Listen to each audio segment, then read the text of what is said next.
Rape एक ऐसा offence है जो हर किसी को हिलाकर छोड़ देता है, and that is where this one particular incident that happened in our country, Manisha rape case controversy, ये एक ऐसा इंसिडेंट था जिसने पूरी कंट्री को इतना शुक कर दिया। दैट इज़ वेयर कोई भी इंसान ये समझ नहीं पाया that why such incidents happen in the country. कुछ लोगों ने इसको मर्डर का नाम दिया, कुछ लोगों ने इसको सुसाइड का नाम दिया। And hello CLAT aspirants, welcome back to Ignite's law academy YouTube channel.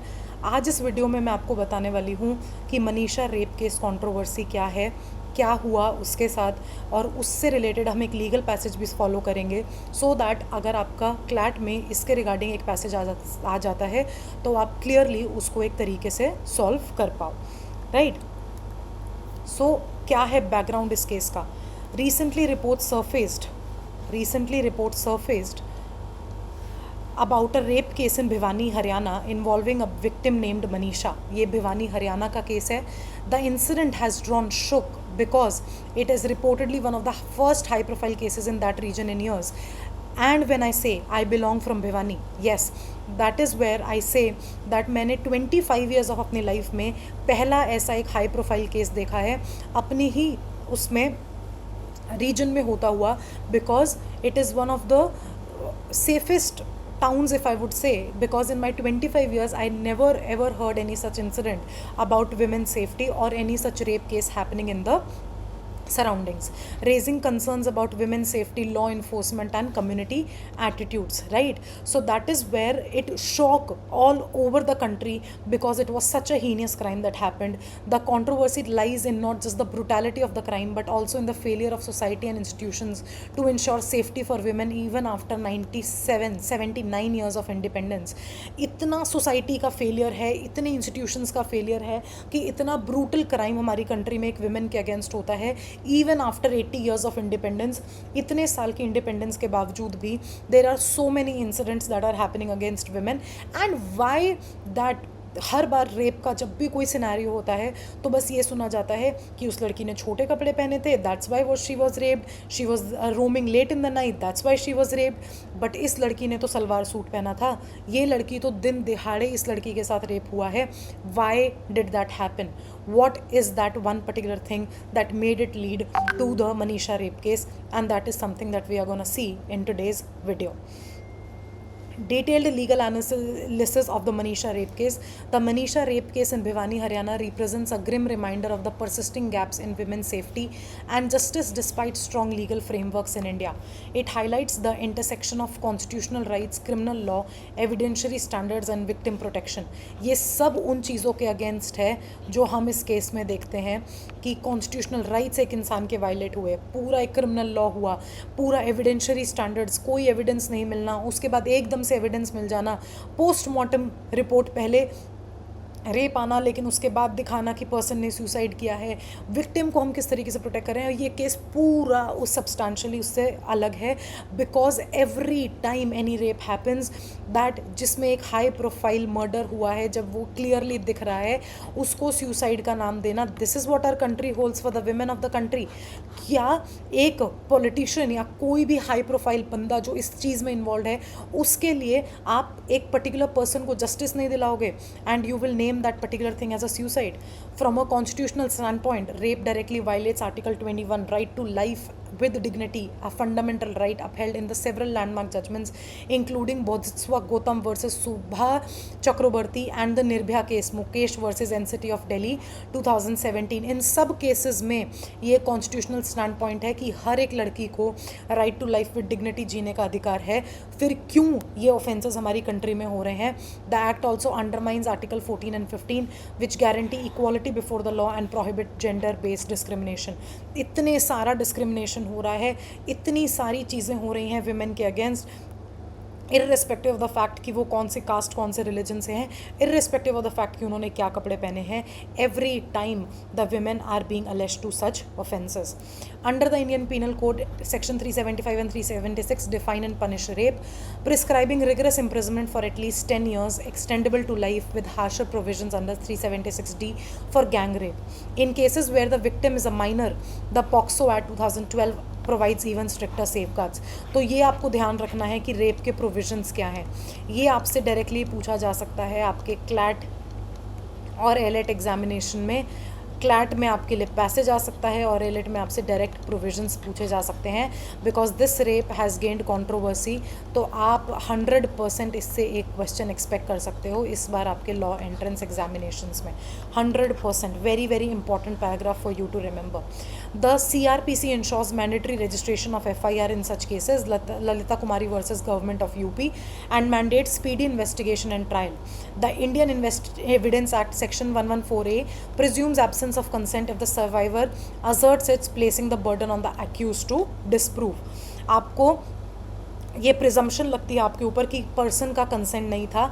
अगर पर्सन का कंसेंट था तो ये आपको प्रूव करना होगा under section 114A of the evidence act. Yet the case also underscores practical challenges, delays in FIR, social stigma, इनएडिक्वेट victim support and failures in implementation. ये सब हो रहा है इस केस में। इतने प्रैक्टिकल चैलेंजेस, FIR का दर्ज ना होना, पोस्टमार्टम में इतने फेलियर्स, इतना इनएडिक्वेट विक्टिम सपोर्ट, बहुत सारी रैलीज निकली हैं बट कोई सामने आने के लिए तैयार नहीं है। क्यों कोई सुप्रीम कोर्ट में पिटीशन फाइल नहीं हो रही है इन्वेस्टिगेशन के लिए? Despite progressive laws the conviction rate in rape remains low, largely due to weak investigation, hostile witnesses and social pressures. हर बार एक वीक इन्वेस्टिगेशन होता है, कभी भी एक विमेन को जस्टिस नहीं मिलता। या तो उसको सुसाइड का नाम दे दिया जाता है या फिर उसको बोल दिया जाता है कि दैट, जैसे कि इस केस में हुआ कि एनिमल्स ने उसको नोच खाया। How is that even possible? ये सुसाइड का नाम दिया जा रहा है कि उस बंदी ने खुद वो एक कीटनाशक दवाई खाई। बट क्या आप ये समझ सकते हो that if a person eats acid, do the person have the capacity to cut their own on throat? It is not possible at all. This case symbolizes the broader debate. Are the laws alone enough, or there must be parallel reforms in the policing, education or community attitudes? For law students, it becomes a case study for not only statutory provisions and judicial principles, but also of the gap between legal theory and ground reality. आप जैसे law aspirants के लिए ये एक case बनता है कि कितना गैप है लीगल में और ग्राउंड रियलिटी में। अब आपको यहाँ पर लीगल प्रिंसिपल समझने हैं इस केस में क्या क्या लगेंगे। The right to life and dignity, article 21 Indian constitutional. Sexual violence directly violates the right to life and personal liberty with dignity. The Supreme Court in Nirbhaya case held that the rape is not just a crime against a women, but ये पूरी society के against एक crime है। Nirbhaya case में ये बोला गया था। Equality before the law, Article 14 and 15. Article 14 guarantees equal protection of the laws. Article 15 prohibits discrimination on the grounds of sex. Failure to protect women equally undermines these constitutional guarantees. हर एक law violet हो रहा है but justice फिर भी नहीं मिल रहा। Criminal law provisions, article 375 376 defines rape without punishment and provides punishment with minimum 10 years. 376D gang rape provisions with stricter punishments. Section 354 IPC, assault to outrage the modesty of the women. Section 506 criminal intimidation if threats were involved.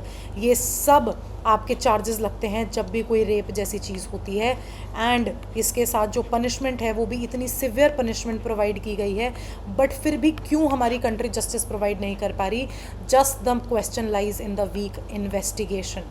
Just the question lies in the weak investigation of the police authorities. POCSO Act 2012, अगर person minor होता है, इस case में minor नहीं है but अगर minor होता है तो पॉक्सो लगता है। Criminal procedure code section 154(1) IPC CRPC, registration of FIR in the rape cases, Lalita Kumari versus state of UP. Speedy trial provisions, evidence act का 114A जो मैंने आपको पहले बताया, presumption of absence of consent in rape cases if the victim testifies lack of consent. Judicial principles, Bodhisattwa Gautam versus Subhra Chakraborty, rape is a crime against basic human rights. Nirbhaya case, Lalita Kumari case, ये सब cases लगते हैं rape case में जहाँ पर बहुत सारी guidelines provide हैं। लेकिन क्वेश्चन तो वही है कि जस्टिस कैसे मिलेगा जब तक कोई सुओ मोटो पिटिशन फाइल नहीं करेगा, जब तक अपने राइट्स के लिए कोई लड़ेगा नहीं, तो कैसे मिलेगा जस्टिस? कैसे मिलेगा जस्टिस? चलो आओ एक पैसेज देखते हैं इससे related. The case of Manisha and Bhiwani has ignited public debate on women safety and effectiveness of criminal justice in India.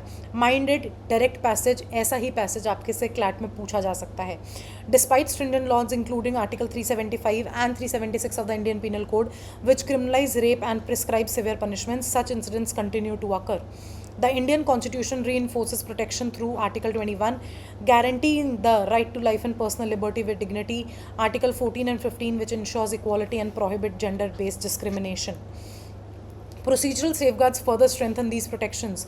Article 154 CRPC makes FIR registration mandatory in cognizable offences, and the Supreme Court in Lalita Kumari versus Government of UP reiterated that refusal to register an FIR in rape cases is illegal. जैसे कि इस case में हुआ था, जब father ने अपनी बेटी की मिसिंग रिपोर्ट कराने के लिए फ़ोन किया तो पुलिस वालों ने बोला भाग गई होगी तुम्हारी बेटी किसी के साथ. That is what is illegal. The Indian Evidence Act 114A presumes absence of consent when the survivor testifies accordingly. In addition, Section 357A CRPC mandates victim compensation schemes.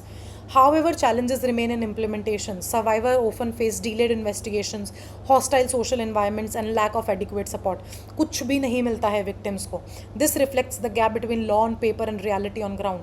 For aspiring lawyers, this case becomes a lens through which they study how statutory provisions, constitutional guarantees, and judicial principles interact in practice. Questions देखते हैं. A police officer refuses to register an FIR when Manisha's family approaches the station citing lack of evidence. Which of the following option is correct? The officer, हमें clearly पता है ललिता कुमारी versus State of Government of UP में FIR registration is mandatory, and that is why option B will be the correct answer. Suppose the accused argues that Manisha has consented. She denies in her testimony. How will the law treat this? हमें पता है अगर वो मना कर रही है that उसका consent नहीं था, तो उस केस में जो burden of proof है वो accused पे है कि वो prove करे कि उसका consent था. The presumption of absence of consent applies under Section 114A of the Evidence Act. This is the correct answer. Imagine Manisha was 16 years old at the time of the incident. Which legal framework? Again, POCSO would apply. Passage में clearly दिया है, तो C would become your correct answer. The state fails to provide Manisha's family any compensation despite a conviction. Which remedy is legally available? Invoke Section 357A CRPC, which mandates victim compensation schemes. C would be the correct answer, provided in the passage itself. Clearly ऐसा direct passage आपसे पूछा जा सकता है in your exam. Suppose that the trial court acquits the accused despite strong survivor testimony, holding that her vision alone is insufficient. Which principle of the law is violated? Courts may presume absence of consent once the survivor states so under Article 114A of the Indian Evidence Act, and this is how you can get a passage, and this is how you have to approach these questions while you see them in your CLAT or ALET examination. अब आपका क्या thought है? क्या मनीषा को justice मिला? क्या मनीषा को justice नहीं मिला? क्या क्या फ्लॉज थे? जल्दी से हमें कमेंट सेक्शन में बताओ. Till then we stand against rape, and till then Ignite law YouTube channel आपके लिए ऐसी और वीडियोस लेकर आएगा जहाँ पर भी आपके कोई भी ऐसे चीज़ें क्लैट से रिलेटेड हैं या लॉ से रिलेटेड हैं, I will be there to read them all in front of you so that you have a good idea कि आपको लॉ को और आपकी ग्राउंड रियलिटी को कैसे अप्रोच करना है. Till then do not forget to vote out your opinion in the comment section. I'll see you in the next video. All the best for your preparation.